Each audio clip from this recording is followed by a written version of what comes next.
Hello friends, টেকসেনিং online চ্যানেলে আপনাদের সকলকে জানাই স্বাগতম। চারিদিকে কিন্তু কড়া নিরাপত্তার মোড়কে ঘিরে ফেলা হয়েছে। ইতিমধ্যেই সেখানে উপস্থিত হয়েছে মেঘালয় পুলিশ এবং মেঘালয় পুলিশের কমান্ডোরা।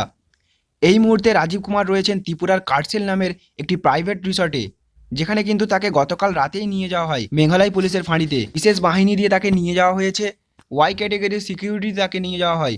সেখানে তাকে আপাতত রাখা হয়েছে। সেখান থেকে আজ কিছুক্ষণ বাদেই রাজীব কুমারকে নিয়ে আসা হতে পারে।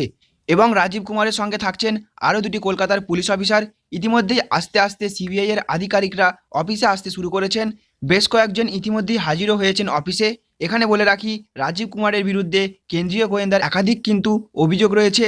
অনেক কিছু ইলেকট্রনিক্স এভিডেন্স, যেমন ল্যাপটপ বা পেন ড্রাইভ, সেগুলোর সঙ্গে নাকি টেম্পারিং করা হয়েছে, অর্থাৎ সেগুলোকে নাকি কিছুটা এদিক ওদিক করা হয়েছে, এমনটাই সিবিআই আধিকারিকদের অভিযোগ।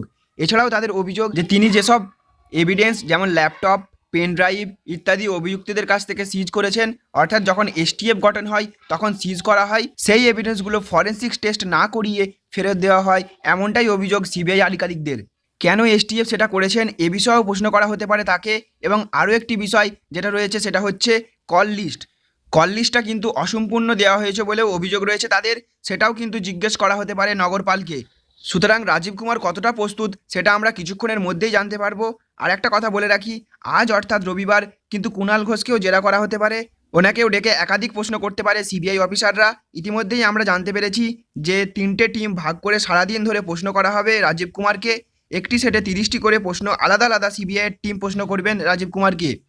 এবং ইতিমধ্যেই দেখতে পাচ্ছেন এখানে আনাগোনা শুরু হয়ে গেছে। একের পর এক আধিকারিকরা আসতে চলেছেন শিলংয়ের ওকল্যান্ডে সিবিআই সদর দপ্তরে আসতে চলেছেন একের পর এক আধিকারিকরা।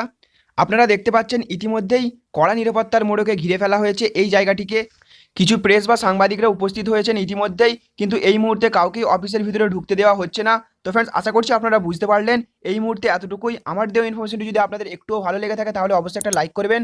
চ্যানেলে নতুন হয়ে তাহলে চ্যানেলটিকে সাবস্ক্রাইব করবেন এবং ফ্রেন্ডস অবশ্যই ভিডিওটি সকলের সাথে শেয়ার করবেন। Thank you friends, thank you for watching.